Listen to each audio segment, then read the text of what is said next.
guys, welcome to episode 23 of the MotorMarvel Podcast. Yeah, an exciting week we've had, Sal, with Pride and Joy, which we've done over the, probably going to be released. Yep, so that will be released later on, hopefully this week. Yeah. Just depends on editing. Definitely keep an eye out for that one. Keep an eye out for that. We'll talk about it today as well. Yep. On other news, we have actually set a date for the MotorMarvel podcast. The Cars and Coffee event. Cars and Coffee, it's all locked in, guys. So 18th of May, Castle Hill location. We've actually joined up with Sydney Premium Detailing. Correct. To do this with us. So a bit of a collab there, which will be amazing. It's a Sunday morning. We're going to do from 8 a.m. to 10 a.m. Yep. Super excited to catch up with you guys all again. Yeah. Anyone who's new, obviously come along, bring a cool car if you want. There's plenty of car parking. 18th of May, so keep it locked in. We'll give you further details later on. Other than that, guys, we're going to cover some stuff in today's podcast that's circulating the automotive scene at the moment. Yep. And that's about it, right? Yeah. So we should just get ahead and start. We probably should. Yeah. Thank our sponsors, Exhaust Notes Australia, Hard Hat Watches like usual. Hard Hat Watches, and Only Cars. But other than that, let's get onto the podcast. All right, so we're waiting for Sal. Sorry, I'm hungry, all right? This guy, always hungry. I don't think there's ever a time that we catch up that this guy's not eating. Anyway, can we actually do the... All right, let's do the podcast. All right. Thank you. So, guys, exciting. Bugatti and Koenigsegg announced merger. Yeah, I don't know how probably much something I would have never thought, because I feel like they're quite big rivals, right, in that space of like hypercar how many times have we seen on the internet a drag race? Well, we've all seen this, where we've seen the Aguera R go up against a Bugatti. They're constantly trying... Look, to be fair, I've always liked Koenigsegg over Bugatti. I would second that. All right, and they are a lot quicker. Yeah. They just are, and I just think they look way more aggressive. Yeah, I think they're like more boy racer, right? When you look at them, they're more boy racer. They have all the insane aero. Yeah. They're just in like... Well, they embody what a stupid hypercar should look like. And even the interiors too. Some are like very innately looking, and some of the way they've done things. And the new Koenigsegg's got a gated shifter. Yeah. Like that is freaking... That's what I like about Koenigsegg is... They're pushing boundaries. They're pushing boundaries. They're going that extra mile to make a car so desirable. Yeah. Do you know what I mean? But I was talking to Nick about this off the podcast. I don't know how true this is, because we got to remember Bugatti is owned by Volkswagen Group. Yeah. So what does that mean? Does that mean Koenigsegg now is under the Volkswagen umbrella?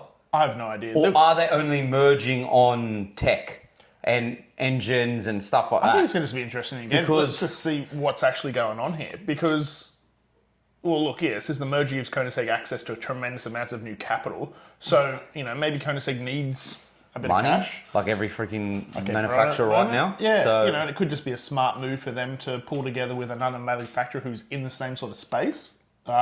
We could see some incredible, they're two. Yeah, they're two very incredible brands. Yeah. And to see this happen is pretty bloody cool. Could be some amazing products coming out of this. Yeah. Well, but then who's going to contest them?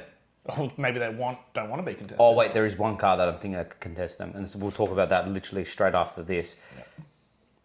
Because it's stupid how much horsepower that engine makes, and it's just ridiculous. But this is pretty awesome. Yeah, pretty interesting. We can't wait to see what this brings... I want to see what the shape of it's like. Yeah. Is it going to be a full merger? Is it just merging on some tech? Is it merging on some, bits and bobs to swap back and forth between them? Who knows? But two massive car brands with some insane cars. See what they come together with. When we get a bit more information, guys, obviously we'll put on a podcast. But at the moment, this is awesome. It's exciting. And we can't wait to see what the future brings for the two brands. Sal, a Zenvo. So this... What is this thing? This is what I'm saying could contest Bugatti and Koenigsegg. Well, it sounds like it's got the power to. Well, it's a bit stupid. I saw this, guys, and I was like, I have to put this on the podcast, and it's ridiculous. So, the Danish supercar manufacturer has just unveiled its newest engine, 1,800 horsepower. Why do you even need that? It's called Milne, the power plant. Yeah, which is fantastic. That is so bloody cool. That is awesome. That is a freaking awesome name to call an engine. Yeah. Anyway, so it makes 1,800 horsepower. Quad turbocharged 6.6 litre V12. Yeah, that is absolutely... And electric motors for another 600 horsepower. Yeah, so to let you know, the engine itself makes 1,200. Yeah. And then the electric motors make... This is what... I was saying this when we were we'll interview. It's insane. When we were speaking to the owner of the 993, when we did the Pride and Joy, I was saying this, is that there are a lot of manufacturers when they build a car and they do all these hybrid powertrains that they try to make it so, the car can drive on electric This is only. your Ferrari story. Yeah, Okay. they can drive on electric only and do all this. Yeah. But then you have manufacturers like this that are like, we don't care about that. Nah, it's to make it go faster. It's just to make the car go so stupidly quick. Well, 600 horsepower out of some electrics on top of the 1200. Like, why? And quad turboed? Quad turbo. Quad turbo. It is just insane. So Nick doesn't know too much of the Zenvo, so I'm going to jog his memory. So this was the last, not the last Zenvo, but this is what pretty much everyone reminisces on. Have you ever seen one? I've never seen one in Australia, but I've seen it on Top Gear, and that's where I've seen it from. It's the one that caught fire on Top Gear. So a cool car. So yeah, it's a cool They're car. really well built. Yeah, very hot. They're very hot cars. They're hot, if you get what I mean. So yeah, the wing on this was an active wing. I remember seeing that, and it was it was a bit silly, but now fair. This is ridiculous. So the new look, it red lines at 9,000 RPM. So that is stupid for a turbo car. Yes, it's very high revving. That is high revving. That is insane, right? And I just think that's a ridiculous amount of horsepower.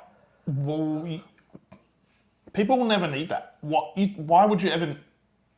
Well, since you're saying that, it actually brings me on to this, is that a lot of people are chasing horsepower these days, and unless you are doing roll racing, right? Unless you're doing roll racing or drag strip, what's 1,800 horsepower doing for you? You can't use it on a racetrack. Even 700 horsepower. Because the amount of people that I know that go and tune, say, a BMW M3 to 700 plus horsepower, and I'm like, are you taking that to the track? Oh, yeah. Why?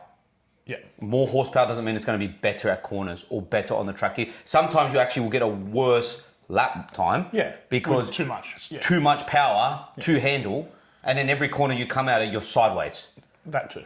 So, like, it's... I don't understand how 1,800 horsepower is actually going to be beneficial. Yeah, so what is this car going to be?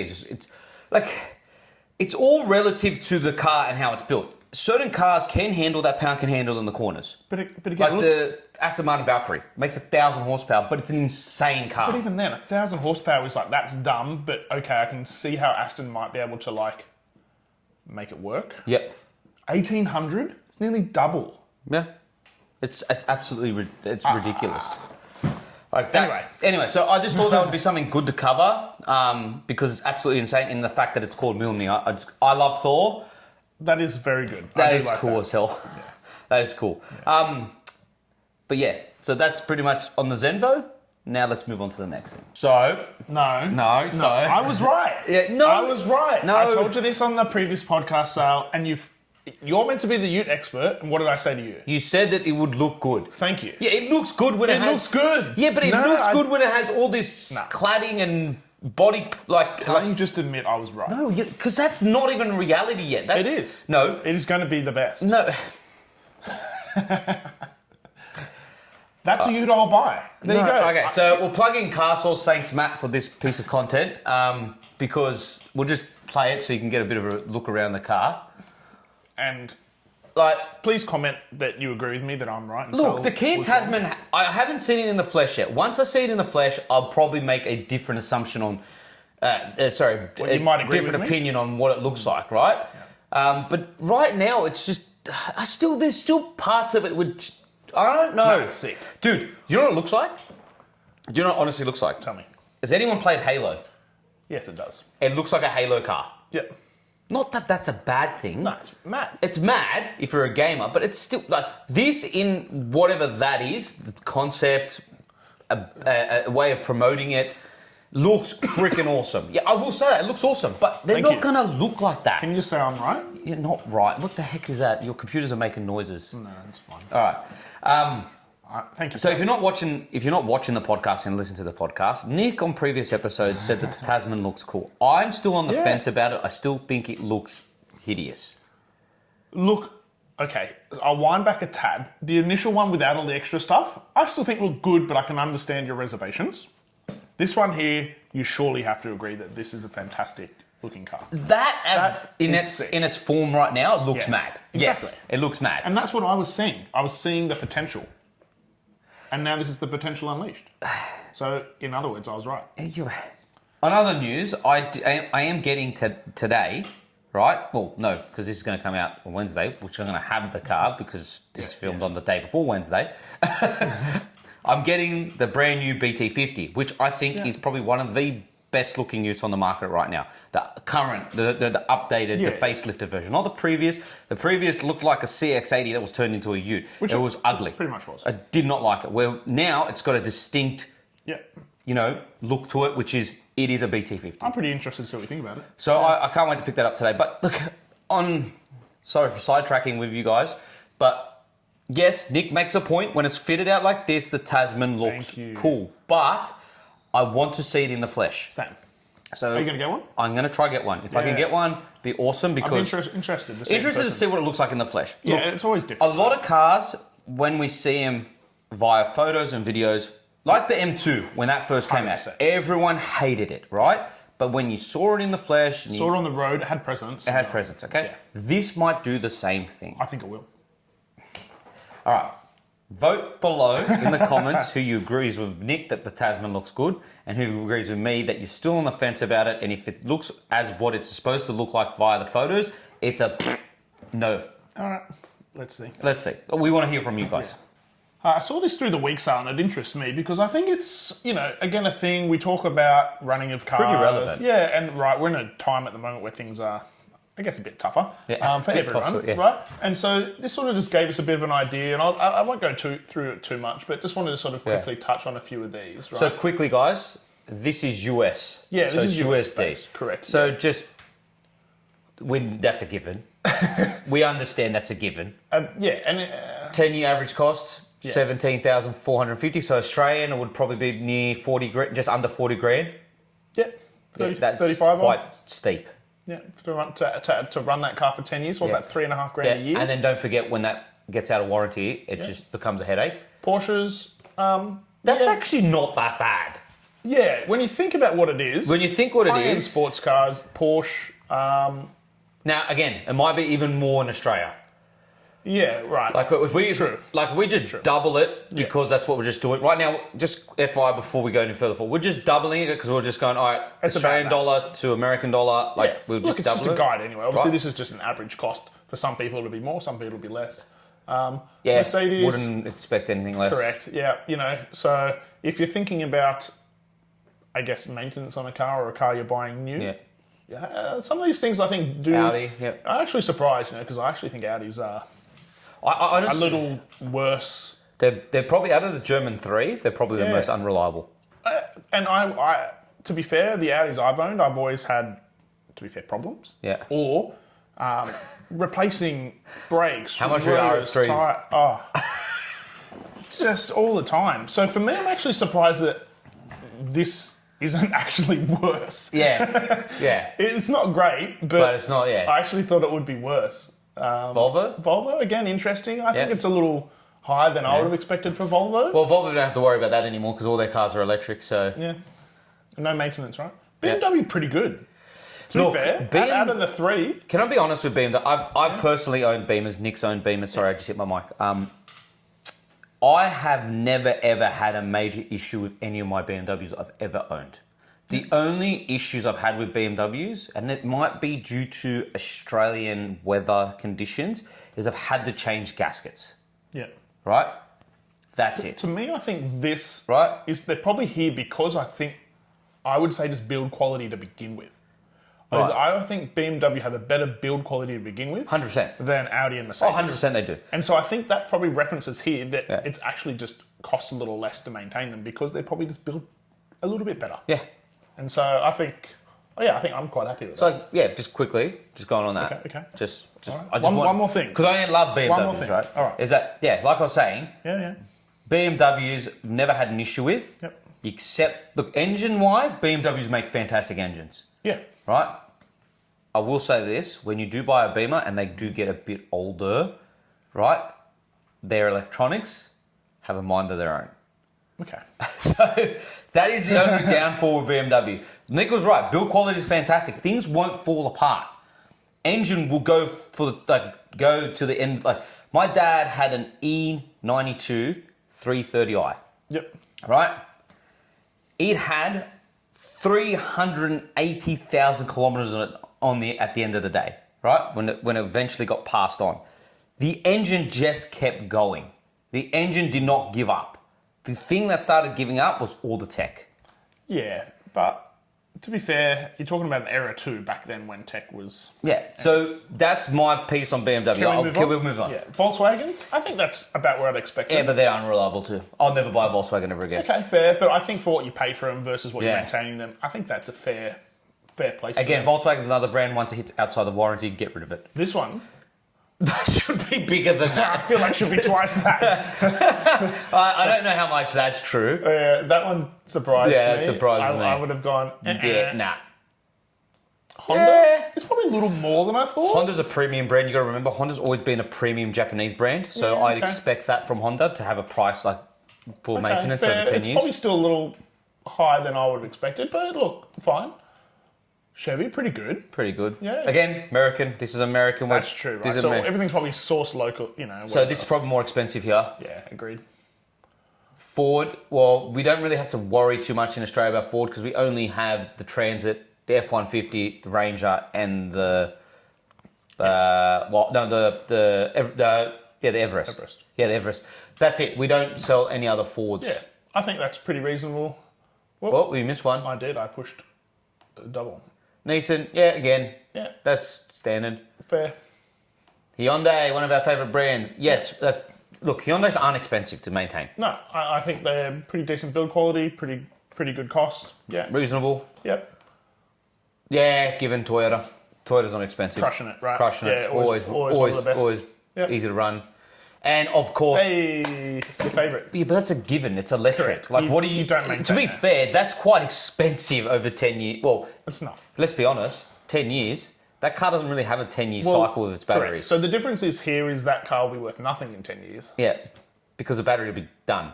Yeah. That's another subject to go on. It is another subject. But anyway, look, I'm hoping you guys took some interest in that because it was, Sal and I again looked at it and thought this is pretty interesting. Equate for different pricing for Australia. Yeah. But it gives you an idea of what to expect with certain brands and how much it would cost over a 10-year period. Correct. Honda and Nissan have merged. It's happened. It's happened. Well, we hope so. Yep. So it's official. Nissan and Honda have come to an agreement, which is good. Well, I was a bit worried there it was all going to go to shit for all of them, and none of the mergers were going to happen, and we were going to be starting to lose car brands. Yep. So I think in this regard, I don't really care who's done what, but that these brands have decided to obviously think about each other somewhat, and have come together to actually save each other. Yep. And move forward. So I wonder what that means though for what's going to stay, what's going to go, because I think we're going to see some probably model ranges. Well, we were talking about in the last podcast that the guy who's now the CEO wants to bring back the Nissan GTR. Oh, and the Silvia. And the Silvia.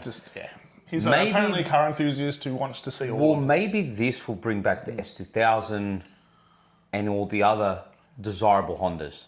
Do you know what I mean? Because I feel like with Honda, the last NSX we got wasn't that hybrid NSX that they brought out wasn't pure. It just wasn't. The tech was cool, but the car wasn't special. In my eyes, it just wasn't, right? Fair. I think what has to happen right now with a lot of Japanese automakers is that they have to start making more desirable cars because they can no longer just sit as making affordable cars because as we spoke... Well, that's where they came from, right? So I think all these Japanese brands came from years ago when they were the ones around the globe who were making the affordable, cheap cars that were still packed with a fair few features. Yep.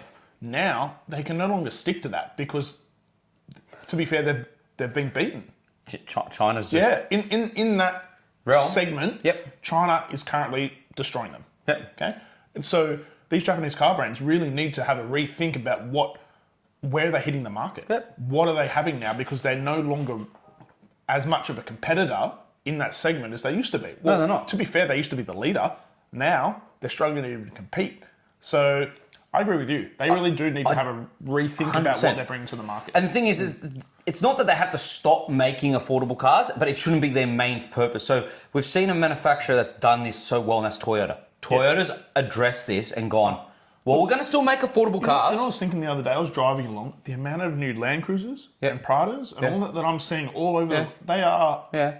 But they must be selling a lot. So Toyota's addressed that by going, we're not just going to solely just focus on affordable cars like the Corolla and the Camry, which they used to do a lot of. They've got the Yaris GRs, the Corolla That's what I'm saying. GRs. They've got now hot hatches, Yeah. right? They got the Supra, even though they say they're going to discontinue it, which I don't believe they're going to because they're in the V8 Supercars. Anyways, that's another topic, so I'm not going to go on that. We're very confused on that one. They're confused on that. They've got the 4x4, so they've covered a lot of things, right? We know, I think Toyota's doing good job. Very good job. Same with Hyundai, which we're going to touch base on them a bit later on. Yep. They're Korean, so they're not. But still, another car brand that has adapted well. Adapted well, right? Yeah. Honda and Nissan and Mitsubishi have to realize that you no longer can just facilitate just selling affordable cars. You need to sell something that's desirable to get people to follow your brand. Or still sell the affordable car. Like, look at Toyota. They're still selling affordable cars. But it's not their main goal. But they're also offering extras on things that are cool. And I think those things also just bring people to the brand. In general. More than just, oh, well, there's a basic Corolla. Or there's a basic this. It's like, oh, they're doing some cool stuff. Oh, this is kind of unique. And they're actually hitting those different markets. I doubt the GRs and whatever else are a big seller for them. Like, I'm sure if you looked at sales and comparisons, right, they're not. But I think what they do is... It's attractive to the brand. Correct. It's attractive to the brand. It's brand recognition. And it's people that still draws them in for their other brand or their other models of car. And I think that's what's missing on, you know, Nissan and Honda and stuff. They don't really have much of that anymore.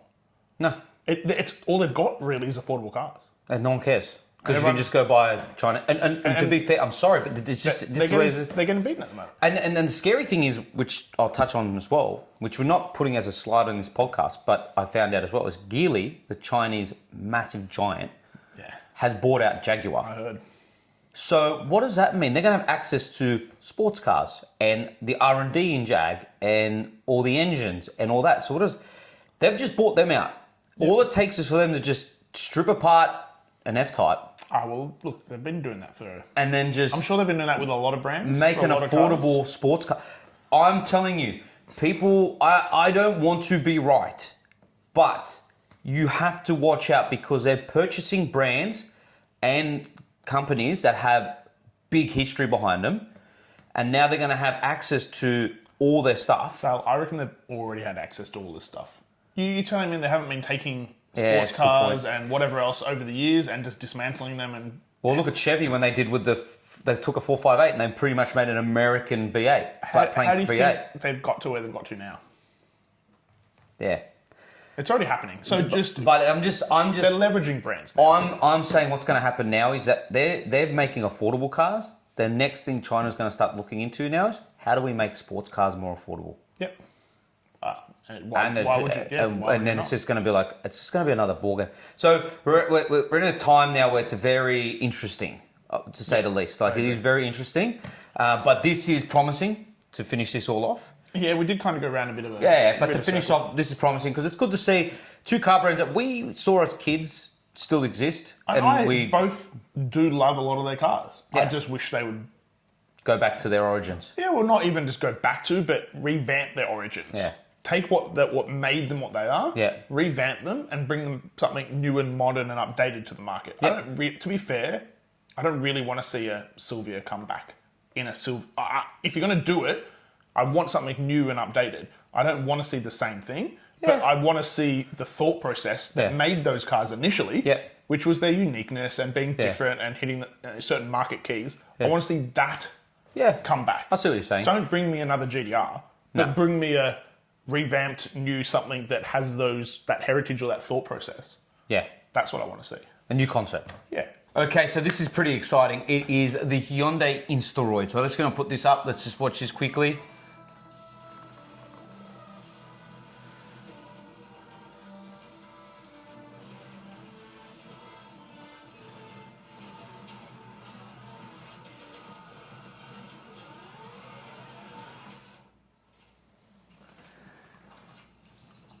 I would definitely say it is. I would agree with their slogan there. A glitch in the car industry. So, because it is freaking wild, Sal. So this is cool. This is Hyundai flexing what they can do yet again with their car. So what they've done is, now we didn't get to go to the launch of this, which was pretty disappointing, but I wish I could have. And I have a friend of mine who works for Hyundai's N division. The Instaroid is a very, very unique concept. So I'll show you guys this. So this is it here, guys. So it is Hyundai, again, flexing what they can do. It's just a concept car, right? Yeah, it's a concept car based on their little electric hatch that they've... What I love is that is literally on steroids. They've done it. Yeah, it's ridiculous. It's not... I don't see it going into production, but... But I would own one. Oh, that's just... Yeah, it's just cool. It's cool. It's look, it's got like subwoofers in the back. It's got like a stripped out interior. It's got a full on like hydraulic handbrake to do drifts. It looks like you know what I think reminds me of Ken Block's cars. Yeah. You know when he has. It's absolutely insane. But this is where I'm getting at with Hyundai. Hyundai are breaking boundaries because what they're doing is they're going above and beyond for their customers by showing us what they're capable of. Oh, well, exactly right. And like, this is just interesting design. That, you know, we've said this for a while. They are doing interesting design stuff, and we like the design language that they're speaking. Yep. And this, for me, just speaks again to it's stupid, but it's cool. And I would absolutely own the shit out of one of these. Yeah, but look, and it's electric, right? It shares, so that concept has the same engine as... Would you still own one? If you could buy one of these and say they were like, because it looks pretty, I guess, somewhat track focused, right? Yeah. I would even buy it, being electric. Well, like I was saying, it's got the same powertrain and plant as the Hyundai Ioniq 5N. And going on that, what you're just saying, would I own one? Well, if you haven't seen that review that I did of the Ioniq 5N, go check it out on our channel. If I was forced to buy an electric car, I have to be forced. No, because I wouldn't own one, right? Come on, Sal. No, I would not own an electric car, and it's not like I agree. Again, I've said on this podcast multiple times, there is a place. You don't need to say it again. Let's move on. There is a place for them, 100%. However, if I was forced and you're like, you have to buy an electric car, without a doubt, it'd be the Ioniq 5N. Fair. Without a doubt. Like, I literally wouldn't blink an eye, I'd buy one of those. Yeah. Like, I just go, yep, done. Yeah. And so it's that power plant in this thing. Imagine how quick that would be. That's like stripped out with nothing inside it. Yeah, it'd be very quick. It would be a very speedy car. Like, and then again, like what Nick was saying, the reason being I would buy an Ioniq 5N is because it is unique. That car... Can you imagine that on a motor car, no? Could you imagine on the road? Just e-braking.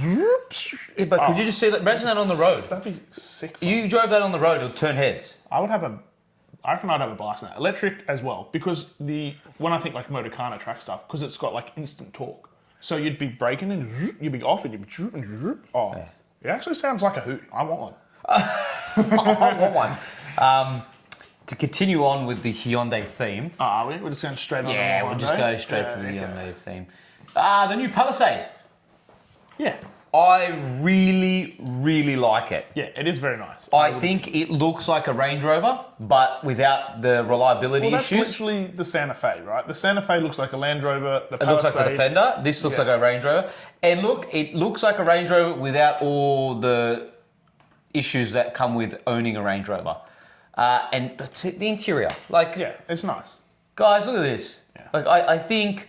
Again, if you're listening, I'm sorry, you can't see this. If you're watching, I honestly am very, very impressed with this car, and I really do want to get my hands on one for review because... Yeah, I think that'd be good. I was saying to Nick goes, why would you purchase one of these over the Santa Fe? Well, yeah, we were talking about similarities too, right? Because when I look at these, I obviously got the new Santa Fe, and I have a look at these very similar looking cars. They're both 7-seaters, the insides look very similar kind of wheel, nicer interior, whatever else. And obviously there's subtle differences between the two, but very similar, I guess, cars. Yeah. And so I was like, so what, tell me, what is the difference between the Palisade and why would you spend extra money? Because we're looking at, 20, 25 grand on top of the Santa Fe? They're saying this will be starting in the $80,000 mark before on-road costs. So that's just starting there. Yeah, exactly. Right? Yep. Diesel's gone for starters. Yep. They're only having the 2.5 litre four-cylinder which is the same in the updated Santa Fe, right? Hybrid system, right? Which is with the top of the range Santa Fe. That gets that. Yep. This car is targeted to a more sophisticated, gentleman-like person. So you're saying I'm not? No. I'm not, but we could agree that the Santa Fe is a bit more audacious. It's a bit more loud. It's a bit more, hey, look at me. The design's very, look at me, and it makes a statement. Like you see a Santa Fe on the road, and you're like, oh my god, that what is that car? I'd agree. Right? And I think this would be very bizarre. A little more subtle. This is a little more subtle. It's a bit more classier, elegant, and to be honest, it has a lot of design elements from their Genesis brand. Yeah, which I think makes sense, right? So if you just bring that down. brings me on to this, right? If they're making this, then what's coming out from Genesis? Yeah. Because this will then lead into Genesis making a Range Rover competitor. These new models, Santa Fe, whatnot, they've really stepped it up. Oh, I'm telling you. As far as quality and what you get. Well, now this is coming out. Now, I can't wait to get my hands on this for review. It's going to make me get into this. Like I had the Mazda CX-80 recently, right? Because with the CX-80, I had the same kind, which that video will come out later on this week, had the same sort of thought process.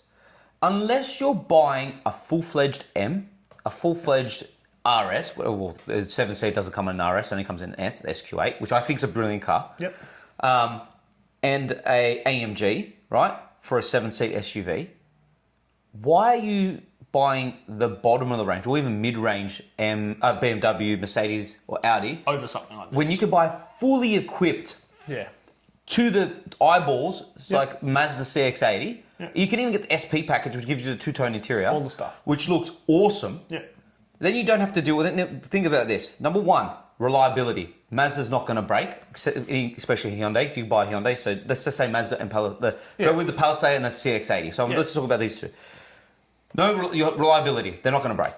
Yep. Servicing costs. Nowhere near the Europeans. Nowhere near. Third, your kids are going to be in the car, guys. It's going, no matter what you think, as much as you want it to stay in good condition, it's not. It's going to get destroyed. It's going to get used. It's going to get used. Yeah. Part of that third thing, it's going to be parked in car parks. You're going to get door dings, trolley door bashes, dings, smash whatever. bangs, all that. It's just bound to happen, right? Bound to happen, right? And it's just like, with all those things, right, I just think to myself, why are you spending upwards of, because a European 7-seater is going to cost you nearly, what, over 150k before on road? Oh, yeah, minimum, I think. Right? Yeah, for a 7-seater. Where you could buy one of these, which does everything as good for almost half the price. Yeah. Or considerably less than the Euros. And that's and you're probably talking, what, a top range one of these versus a bottom range European car. I can't fathom just... Well, look, we used to be able to in the day because the build quality was different. Yes, and the car was equipped with was different, i.e. drivetrains, tech, all of that. And the Europeans had it over them all. Yep. And so you weren't they got the brand recognition because they did that over the other brands. Yeah. Now, what we keep talking about is really, besides the brand being different, there's not... that gap now is like this. Yeah. It's small. Yeah. Okay, so a BMW probably does have a little bit better build quality in their engines and whatever else than Hyundai. Fair or whatever. Yeah. But is it double the money worth? Yeah. That's where I think we don't see it. Look at the Mazda. Go back to the Mazda that I had, the CX-80. You can opt the CX-80 with a straight 6 turbo. Yep. Its all-wheel drive system is rear-wheel drive bias. Yep. It's almost like you're buying a cheaper version to a BMW. Yeah. Very similar, right? Same sort of drivetrain. Why? Yeah. Like I can't. So like I was saying, the those factors, like the reliability, servicing costs, and that the kids are going to be in it all the time, and it's going to be parked at car parks, and it's going to get dings, scratches, and all that. Why are you spending more for a brand? Just to say, like, I own a European... and I think that's still important. That's still important for a lot of people. It is a lot. And look... I get that. Money is... Like, some people have the money, obviously, to buy those. It's relative. It's relative. But if you're an individual who... You do have the money to buy a Euro, but you're kind of stretching your budget... No. Why not just buy one of these? Like, it's such a good alternative. I'd agree. Like, I can't get my head around that, and for that, that's why I'm kind of pushing people when people ask me for advice to go buy. Like, at this present moment in time, I think two of the best 7-seat SUVs right now, is the Santa Fe that Nick has, and the Mazda CX range. Yeah. Even though the range is freaking confusing. It is, but they've got a few 60, good models. 70, 80, and 90. Anyways, but the Mazda and the Santa Fe are my two go-to 7-seaters. Yep. Because they're just great cars. Well-equipped cars for a good price. Yeah. So I think, look, we have digressed again like we tend to, but let's keep an eye out for this because I want to see when you can get one of these. Yeah. See what they're like. So KTM has been a brand that have done some pretty cool things over the years. Yep. We've talked about it, I think, on a podcast or two with some of their, cars, bikes, things they do. $2 billion in debt.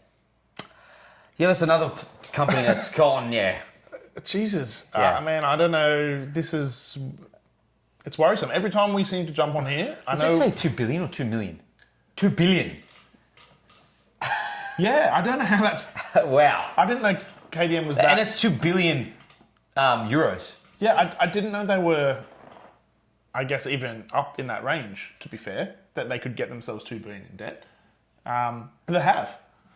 So that is obviously ginormous amounts of debt. And they are joining a long list of... Car manufacturers are going through the same crap. Yeah. Look, obviously these are guys that are more on the motorcycle side of things. But they make cars, so don't worry about that. No, they do. We know but we love again, that car. but how many of those do you think they've sold? Probably true. not very many. Surely their income's mostly bikes. Yes, it's got to be. But the exciting thing is that BMW's talking about taking them on. Now, if BMW take them on, that means no, because all right, this is on bikes. We're a car channel, but we still respect bikes. We like bikes, and they do some cool cars. Okay. So, yeah. So, but that's a big thing for BMW bikes in general, because BMW bikes in general are probably in the bike scene pretty much high up. Yeah, they're pretty high up there. I mean, again, I'm not a huge bike person. Yeah. But I've always heard good things about the BMW bikes. So if they're buying KTM, that means if they do buy them, that means a big advantage over the market when it comes to bikes. Yeah. And obviously, I'd love to see what they do to their cars. I wonder if they'll touch them. Because what has KTM got that BMW would want in the car scene? Yeah, but do you think BMW needs that? Well, yes. That thing's awesome. I agree. I'd be interested to see if BMW would want to do anything with it. It's not... Think about what's BMW got. Unless that's the market they're trying to tap. Because they don't have anything like that, right? They don't. Look, maybe that's what they're looking at in the KTM, is taking on... Their cars. That and doing something with that, as well as just picking up the bikes. Look, it's just talk at the moment, Sal, but it's talk I'm interested in again, because anything that brings brands together and keeps brands alive and things happening, I'm all about. So, fingers crossed that BMW buy them. Yeah. Let's have a bit of a move on here to our Pride and Joy episode, which we did this beautiful, stunning, absolutely gorgeous piece of motoring history. It was a pretty special day, Sal. It was a special day. Look, big thing, because Nick and me are massive Porsche fans. This is the last of the air-cooled 911s. Yeah. Very, very sought after. Very, very rare. Very, very exotic. Yeah. Just and it was raw. Just absolutely raw. It was a pleasure to do this. 993 Carrera RS Club Sport, okay? One of 213 built worldwide, one of 23 in right-hand drive, and one of original 10 Australian delivered.